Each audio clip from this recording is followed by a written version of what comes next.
Bienvenidos amigos and welcome back to Retro Lucha TV. This is your humblest of hosts on YouTube, the Great El Ojo. Welcome back to our second of 6 films in the Las Luchadoras film series, Las Luchadoras Contra La Momia. It is also known as The Wrestling Women vs. the Aztec Mummy, not to be confused with La Momia Azteca trilogy, although they do share a lot of similarities. To be clear, in this movie they fight the mummy Tezomec, but in the Aztec film series, they fight Popoca. It is also an awesome trilogy, but we will cover that another day. Released in 1964 and directed by a favorite here, Cuban-born Rene Cardona, this film stars the great Lorena Velázquez and Miss Elizabeth Campbell as the two luchadoras, Loretta, aka Gloria Venus, and Golden Ruby. We also have the return of Arturo and Chema, although in this film, he is referred to as Chucho. Before I go any further, I do want to point out that some of the characters' designs may be similar to previous reviews. This is mostly due to this channel being run by one person, so for time-saving purposes, I will try and reuse as many previous assets as possible. It also helps with continuity. That being said, this film is actually the lowest rated film in the Las Luchadoras film series, with a 4.3 on IMDb. Does it deserve that low rating? Let's find out. Opening scene, the ruins of Teotihuacan. Title, Las Luchadoras Contra La Momia. Just a side note, Teotihuacan was not built by the Aztec or Mexica. In fact, by the time the Mexica found Teotihuacan, it was already abandoned. But the Mexica, much like the Romans, used architecture of a much older civilization, and used it in the construction of their city, Tenochtitlan. The city was built on a lake where an eagle ate a serpent on a cactus, which still exists to this day. But it is better known as Mexico City, or CDMX if you're young. Also, for this review, I will be saying Aztec, as that is what is said in the film, but Aztecs call themselves Mexica. Back in the city, there is a black car driving fast through the city, and a body falls out. A newspaper headline reads, Dragón Negro strikes. Then, we get a shot of a car in the desert, and a body rolls out. Another newspaper headline, Dragón Negro strikes again. Dr. Sorba stands on a street corner and hails a taxi and tells him to hurry, they're chasing me. He gets dropped off at the Lucha Arena. Then a white car pulls up and a gang of men go inside. Match number 1, women's tag team match, as Armando and Chema look on. This match is literally the same footage from Las Luchadoras Contra El Médico. Funny enough, Venus has different hair every time she's on the apron. Of course, the girls win the match as they are the heroes. After the match, Dr. Michael Sorba hides in the locker room in plain sight. He needs help. He is looking for Armando. Thankfully, Armando walks in the locker room, and Dr. Sorba tells Armando he needs to go to his uncle's apartment. He explains that Sorba and Armando's uncle are the 2 remaining scientists out of 5 who found the Aztec Codex that leads to the Aztec treasure. Now the evil gang led by Dragón Negro is after the Codex. Meanwhile, eyes look on through the window, and a dart hits Dr. Sorba. He is sent to the eternal sleep. Inspector Rojas appears and confirms he will not wake up.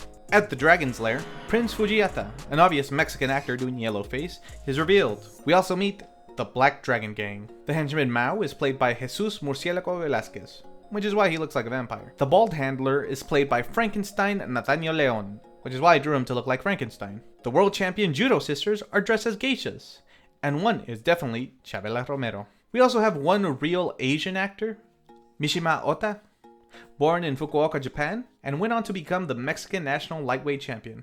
According to LuchaWiki, he suffered a head injury in 1967 and would never wrestle again. He would pass away in 1970 due to a different illness. There are also other actors, but the quality in the film is so grainy, it is hard to distinguish wrestlers are who. But the credits include Irma Gonzalez, Reyes Oliva, Doña La Tapatía, Martha Guerra Solis, Madelina Baballero, Roquisito, who is the other Asian henchman, but he's actually Mexican. Pause. Now, here at Retro Lucha TV, I have 2 issues with this. Number 1, just hire an Asian actor. Yes, Mexico has an Asian population, do not at me. And 2, probably the most offensive part, creatively speaking. In these early films, the villain is some man in a suit. So in the spirit of Lucha, I'm going to add a mask. Nope. Definitely no. Ooh. But no. Yes, this is the one.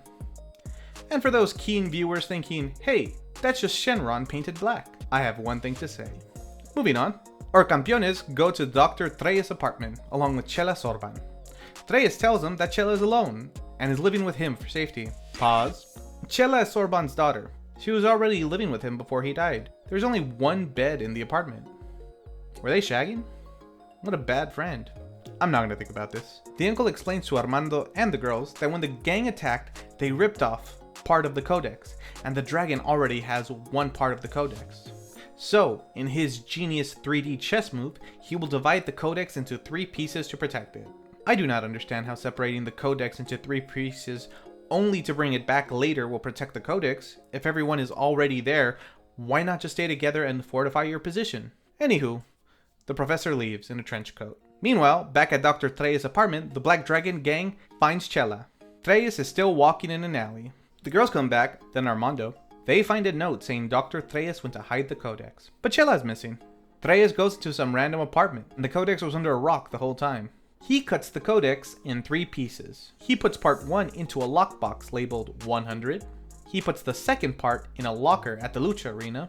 Then he stops by a hotel. Then he goes to a hat shop, then a flower shop. Back at the dragon's lair, Dragon Negro injects Chela with LSD or something, so he can now hypnotize her. At the apartment, Chucho gets a present and asks if it's cheese. And sees a sombrero, and he puts it on and proceeds to yell like Speedy Gonzales. Meanwhile, a camera that was placed in plain sight looks on. Armando and Chucho are terrible spies. There was a key in the hat, and they send Chucho and Golden to get the first piece of the map at Hotel Rio. But since they are being spied on, they get jumped. Armando and Gloria come to the realization that sending half your team when a gang is after you is a terrible idea. So they also go. But it's a trap! However, now that it is 3-on-6, they beat them up very easily and take 2 of them back to the Secret Service. But Dragon Negro now has 2 of the 4 pieces of the codex. Meanwhile, the leader of the gang, Mao, tells Dragon Negro that 2 of his men were captured, and Dragon Negro laughs it off and says they know not to say anything. Back at the Secret Service, Inspector Rojas and Armando start interrogating. But they get news that one guy went to the Shadow Realm. Meanwhile, the one they were talking to takes a sleeping dart. At the apartment, Chucho is sleeping and is attacked by Chela. Someone opens the door and Dragon Negro tells her over the radio to beat up whoever comes in. She one-shots Golden, but Venus takes her down. Fortunately for Dragon Negro, Chela darts Venus and she passes out. While Chela lies on the floor, El Dragon Negro tells her to hide her microphone. A delivery boy comes by and drops off flowers with a note for the next location of the codex. For some reason, Dragon Negro tells her to go to the lockbox, but Mao is the one who retrieves the second part of the codex. For the 4th and final piece, Armando finds the location by triangulating the previous 2 places of the codex, and somehow finds it and thinks it's at the Lucha Arena. And he's correct. So our heroes go together to the locker room, but they meet the Black Dragon gang. They all start fighting and Armando leaves with 1 part of the codex, but comes back and says he will burn part of his codex if they don't stop fighting. El Dragon Negro then offers a challenge. The Judo Sisters versus Las Luchadoras. When they ask how they can trust the Dragon Negro, he says, I, Príncipe Fujiyata, swearer to Fujin, the Lord of the 7 Moon, and on the ashes of my ancestors, and to Mitsukaya, not to let him into heaven, where the lords of the heavens hold him to his vows. What a long way to say, trust me, bro. And I thought Sun Wukong was long-winded. Also, I'm not sure if this is what they were going for, but Fujin is an actual Japanese deity. The sisters practice judo and dress as geishas. My point is, I think they're supposed to be Japanese. Armando agrees to the bout, but Golden says they need to return Chela to our heroes. Chela is not a puppy. And this part made me laugh. Venus questions Armando, why didn't you call the police to arrest him now? Armando responds, no. Dragon Negro is too smart. We will compete and then arrest them. Kinda seems like Venus's plan, but with extra steps.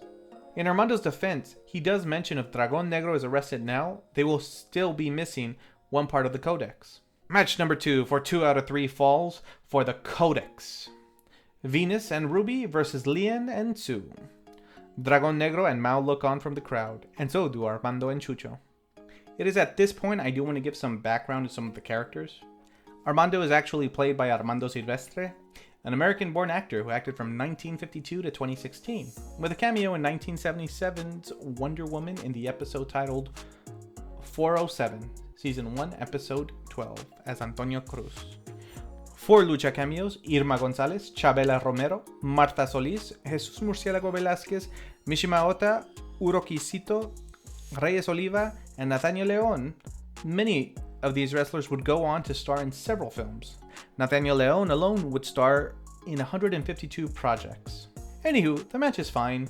It is acted out. There's some beautiful hip tosses, good arm drags, and Elizabeth Campbell takes a nice bump. Good for her.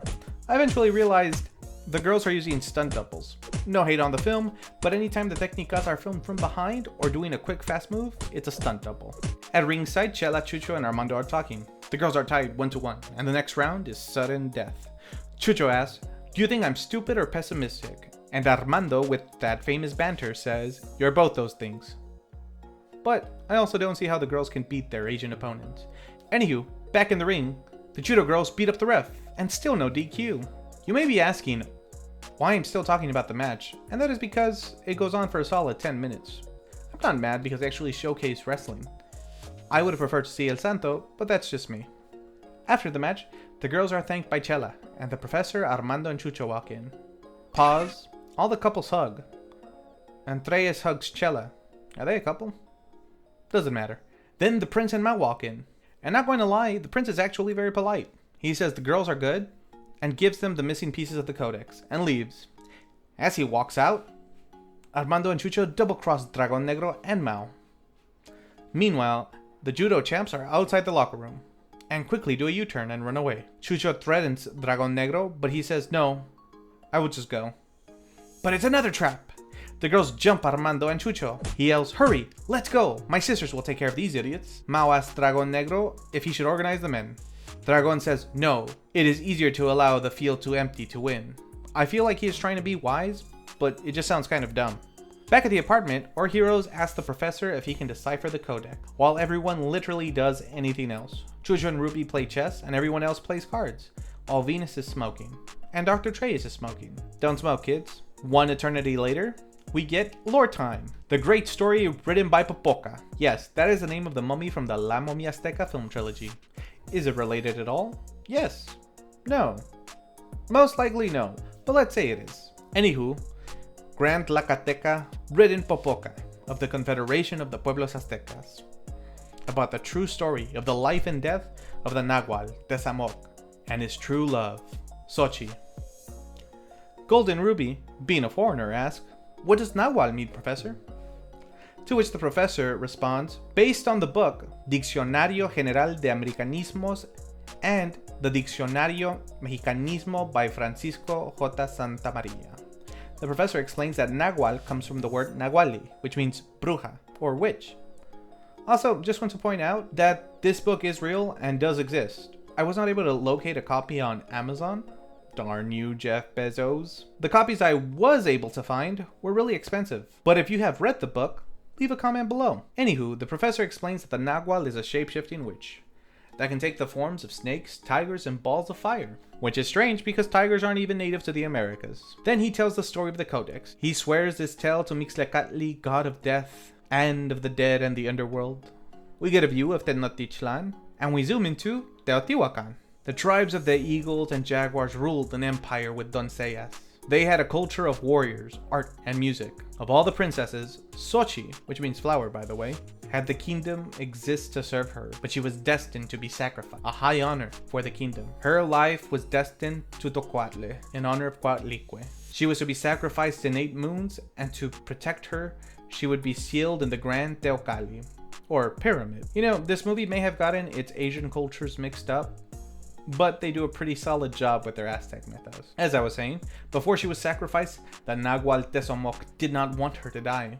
However, Xochi did not want the wrath of Coatlicue, so Tezomoc stole her, but they were punished. Xochi was tied up and Tezomoc was bound with a mask. Apparently magic radiates from the eyes, and if you can't see, you can't do magic. Xochi was sacrificed, but not in honor of the gods, but as punishment, and on her chest lay a chest plate with a map of the Aztec treasure. Tezomoc was buried alive and sentenced to guard the chest piece, and his damned soul never knowing peace. Wait a minute, a magic sorcerer from an ancient pyramid-based civilization runs off with the princess and is buried alive? Where have I seen this before? Doesn't matter. This story is about Tesomoc the Nagual and his true love, Xochi. The Black Dragon tells Mao, "Never in my life have I heard something so dumb." The team decides to look for the treasure, and the uncle interjects, "Don't forget the curse. Anyone who robs from the grave and steals the chest plate will be hunted by them and all their bloodline until the chest piece is returned." Armando asks, "You don't really believe that, do you, uncle?" The uncle, sounding like Scully from the X-Files, says, "There are supernatural mysteries beyond science that man cannot comprehend." Black Dragon turns off the TV and tells Mao, "You know what needs to be done. We are transported outside of the Pyramid of the Sun." A gold car pulls up, and the Black Dragon gang looks on from a distance. Our protagonist arrives, and for some reason, there's a lot of walking, but it's a pyramid. There are only 4 sides. Anywho, they find a random wall and break into the pyramid. Please do not do this when you visit ancient sites. One of the henchmen tells Mao, "The heroes found the entrance," and Mao says, "We will go back to the lair and regroup." But the henchmen ask, "Why not get them now?" Mao says, "Shut up. Our heroes are in a dark tunnel." But this film is black and white, so you can't see anything. We return to the sacrifice room from the story. Now dusty and faded, they find a skeleton with a chest plate. Chucho asks if the bones with the chest plate is dead. And the banter must be genetic because Dr. Treya says, "Stupid." They rip the pendant off Xochi. Then, out of the crypt, comes the mummy Tesomoc. Pause. This movie is black and white, and the mummy is a skeleton. So I'm going to change his coloring so that it looks way better. There we go. Good thing he doesn't resemble any Motu properties. Anywho, Tesomoc wakes up and yells, and hot dog so long the crew is actually able to escape, no problem. Back at the uncle's apartment, everyone is scared because of the mummy. The professor tells everyone to leave, so Chela and him can help figure out what the pendant says. Why does the professor need to be alone with Chela? Would the extra security not be helpful? The Black Dragon gang decides to steal the pendant from the professor. Meanwhile, outside the apartment, a bat turns into a mummy. The Black Dragon gang appears outside, and the mummy politely invites them to the Shadow Realm. The mummy turns into a bat again and tries to invite the professor and Chela to the Shadow Realm as well, but the sun comes up, and he has to return to the pyramid. I'm guessing he is like a gargoyle? Newspaper headline reads, "The Black Dragon gang is exterminated by mysterious circumstances." Chela says, "I knew this would happen. I call BS. Why didn't you say anything earlier?" She convinces Chucho to go with her and return the chess piece, because during the day, the mummy rests, so he is a gargoyle. Chela goes missing, and instead of looking for her, Chucho goes back to the city for reinforcement. Meanwhile, at the pyramid, Chela is still walking around. It reminds me of that scene from The Simpsons from season 6, episode 21, where that girl is in the gym. Our heroes come back as the sun sets, which actually makes perfect sense since Teotihuacan is like an hour outside of Mexico City. And with traffic, forget about it. Anywho, the mummy, much like me, is a night person and wakes up at sunset. He takes Chela and prepares to sacrifice her. Our heroes walk in and start blasting. But Ruby and Venus, instead of fighting a supernatural creature, use fire to scare him. He turns into a bat and attacks him, then turns into a mummy, then vanishes, then turns into a spider. The group jumps the mummy and tie him with chains to a pillar.